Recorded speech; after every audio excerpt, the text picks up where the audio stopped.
on tonight's episode of House, Chronic Kidney Disease. Guest starring me, Jennifer Mortlock, as Dr. Nancy Farm, Julia Fox as Nurse Jackie, Stephanie Mitchell as Patient Nicole Kidney, and Breon Ray as Dr. House. Stay tuned.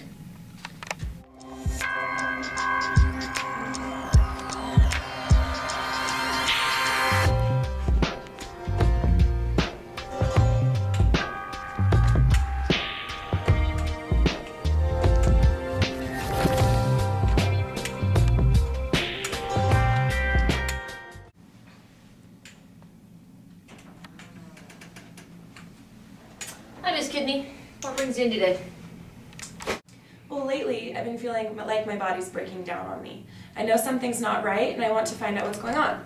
I've been experiencing lethargy, fatigue, and reduced attention span. I've been getting nosebleeds, random bruising on my body, and I don't even remember bumping into anything. Weakness of my muscles, a lot of bone pain all over my body, and even chest pain, which really worries me. Pain and burning in my legs and feet, twitching, nausea, vomiting, itchy skin, and white powdery deposits over my forehead. I feel like my whole body's swollen and I've gained so much weight. I get shortness of breath when I exert myself and even have black tarry stools. And my period has stopped. Whoa. Have you been looking at WebMD lately? A little bit. How long have your symptoms been lasting? I'd say they started about 3 months ago. Do you have any family history of diabetes, kidney disease, blood diseases, hypertension, high cholesterol? I don't know. I don't think so. Okay. Well, we'll start looking. So, she could either have Ebola or chronic kidney disease. So, I want you to get a CBC, electrolyte panel, UA, BUN, creatinine, and GFR. Yes, doctor. Hello, my name's Nurse Jackie. I just talked to Dr. House in the hallway, and he mentioned a few things that you might have wrong with you. So we're just kind of looking here, and I noticed that maybe one of the things he's thinking is that you could have kidney problems. So I was wondering if you know anything about your family history that may contribute to this, or if you have a history of UTIs or drug use, alcohol, any kidney infections that you know of? Well, I worked as a Jack Daniels girl for 25 years. Oh. I really enjoy drinking. I take a lot of ibuprofen. Oh my gosh. And somebody told me I had diabetes, but I don't really believe them. That sounds awful. Oh my goodness. Okay, well I'm going to tell the doctor about this, okay? Okay. Okay, so we did the labs. This is what we've got. We've got really high creatinine and BUN. We have really low hematocrit and hemoglobin. We've got really high phosphate, really high potassium, really high sodium, a GFR of 25, and a blood pressure of 165 over 105. Dr. Nancy, what do you think it is? Well, looking at the levels and the recent outbreak of the swine flu, I'm going to go ahead and go with that. Has she been to the Midwest? I don't know, I haven't talked to her. Okay. No. Nurse Jackie. Well, just judging by, her levels and whatnot, I'm thinking Ebola. Like, there's no doubt in my mind, doctor.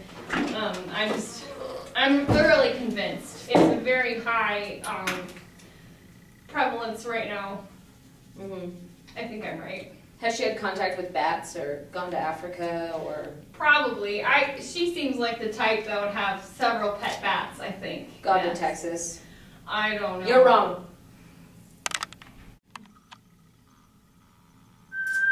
Well, she clearly has chronic kidney disease. Well, Nicole, your 25 years of service with Jack Daniels has won you a case of chronic kidney disease. So what's going on right now in your body is your kidneys are kind of acting like the border crossing at Tijuana. People are going in, people are going out, there's no rhyme, there's no reason, there's too many people in the United States, and there's no one in Mexico right now. So what we're going to do is we're going to add some meds. We're going to balance this out. We're going to try to get people to their respective countries. We're going to try to cut down on the food. No more Jack Daniels or tamales. And we're going to refer you to a few different nephrologists, nutritionists. The pharmacist is going to come in and talk about your meds. And then we're going to do an ultrasound just to confirm what we're thinking. Okay? Okay. Okay, thanks. doing? I'm okay. Okay, so the doctor said you might have some questions. Do you have any questions? Yeah, I don't understand. Why do I have this? Well, there's a lot of contributing factors, as I talked about earlier, but usually you don't even know that you have it. Sometimes it's just hypertension for a while. Unless you get it checked regularly, you won't know. Yeah, I'm not really compliant, especially since they told me I have hypertension and maybe diabetes. You haven't been getting it checked, yeah. Right, so what they do, they're pretty resilient. It's called hypertrophy and hyperplasia.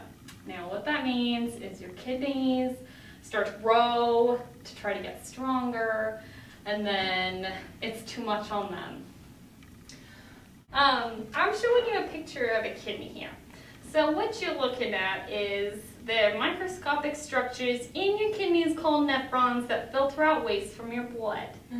Okay, so when things like proteins are getting out, it's not good. You want to keep the proteins in and let out the small things. So when the vasculature in your kidneys becomes permeable to proteins, some of the proteins accumulate in the kidney. Now what this does is it promotes injury and inflammation. Does that make sense? Yeah. Okay, yeah. So this damage in the nephron causes a cascade in your body. It's called angiotensin II. Now what this does is it increases the blood pressure in your body. Okay, so then this causes more proteins to be lost out of your kidneys. And that's not good. So it's kind of like this circling, never-ending cascade of events that just gets worse and worse. Okay, I'm still trying to wrap my head around all this. I think I'm starting to get it. So now that I have it, what sorts of symptoms will I be experiencing, or should I expect? And is it just my kidneys that are affected, or what kind of implications does this have on the rest of my body? That's a very good question, and I think I'll show you this with an image. Okay. Okay, so what we're looking at is an image of the body.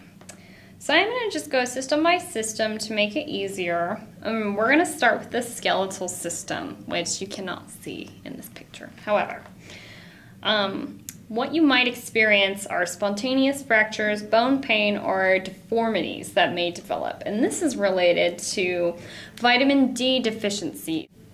So it causes weaknesses in your bones. Now, cardiopulmonary. This is your heart and your lungs. So what you might get in your heart and your lungs is pulmonary edema. You can get fluid overload since the kidneys aren't excreting as well. And for this reason, you could get metabolic acidosis due to the imbalances of electrolytes. Now, in your blood, there's a couple different things that happen. Primarily, as we noticed in your labs, you have low hematocrit and hemoglobin. Now, this is because the kidneys produce what's called erythropoietin. It's a hormone that causes the production of red blood cells in your bone marrow. In your neurologic system, which includes your nerves and your brain, you could get swelling in your head. You could get peripheral neuropathy. You might experience nerve pain, numbness, tingling. You could have low coordination due to the nerve damage, maybe some twitching. Now, this is all related to the accumulation of uremic toxins that the kidney cannot excrete. Now, this damages blood vessels, nerves, and they could damage your blood vessels. You could get strokes or hemorrhage. So now I'm going to talk about your GI. This includes your stomach, your abdomen, all the digestion. Now, you might experience a lack of appetite, maybe some nausea, vomiting. You could get peptic ulcers and bleeding, pancreatitis. These are a lot of different things, so it's really important for you to look for blood in your stool, urine, or if you throw up, you got to look at that too. Now, your skin and tegumentary system. So abnormal pigmentation and pruritus are the main things. Hi, Mrs. Kidney. My name is Nancy Farm. I'm the pharmacist here at the hospital. So I realize you've just been diagnosed with chronic kidney disease, and I'm here to discuss your medications week going on after today. Is that okay? Yeah. All right. So as the doctor may have told you, one of the major systemic effects is hypertension. So the first drug we're going to do is an ACE inhibitor, specifically lisinopril. This works by inhibiting the conversion of angiotensin 1 to angiotensin 2, which is the main factor that causes an increase in blood pressure. So, and also it's known to be renal protective, which we want to protect your kidneys here, so that's really important here. Next, we're going to also pair that with a diuretic, mainly probably a hydrochlorothiazide or a thiazide diuretic, because they don't spare potassium, and as you might have known, you have a high potassium level in your body, so you want to flush that out with a diuretic and increase your fluid intake.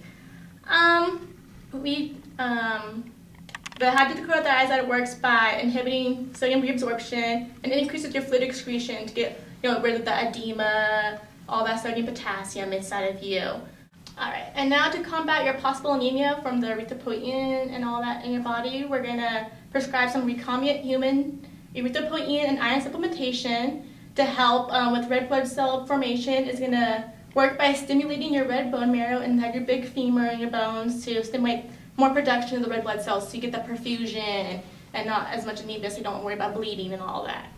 And while also subject on supplements, next we're going to advise you to take calcium and magnesium, aluminum hydroxide and antid as like Tums or Pepcid to help with the nausea, vomiting, and it also binds phosphate in your gut. We also, when you take calcium, you want to take vitamin D supplementation to help with the bone, because we don't want to get osteomalacia, which is also known as bone reabsorption due to low calcium and vitamin D in your body. Also, we're also going to put you on a phosphate-restricted diet because we want to control your hyperphosphatemia, which is to reduce your hyperthyroidism, which is known to be linked to osteofibrosis, which is like inflammation in your bones, which causes your bone pain and swelling and all that. If you start feeling any nauseous or vomiting, we want you to start lowering your protein diet as well, because that will help with the symptoms and everything as that. Do you have any questions for me? No, I don't think so. All right, I'm going to go get your prescriptions filled out. I'll be back. Thank you. Okay, you've had a long day. Do you have any questions? Just a couple. So the pharmacist just came in and talked to me about some drugs. Are they going to cure me? They aren't going to cure you. What we're doing is we're just treating the symptoms of chronic kidney disease. So we're trying to make you more comfortable, and we're trying to slow the progression of your kidney deterioration. Okay. Right now we're trying to just do it with meds and diet. We might have to consider hemodialysis after a certain point, but that's another conversation. Okay. How am I going to cope with this disease? Like, is there anything I can do to get my mind off of it? Exercise is always the first thing that we recommend, but there's a variety of different support groups, your nutritionist. We're referring you to a nephrologist, and they better handle a lot of those. Okay. I don't think I have any more questions. Okay. Good luck. Next time on House, Ebola or swine flu?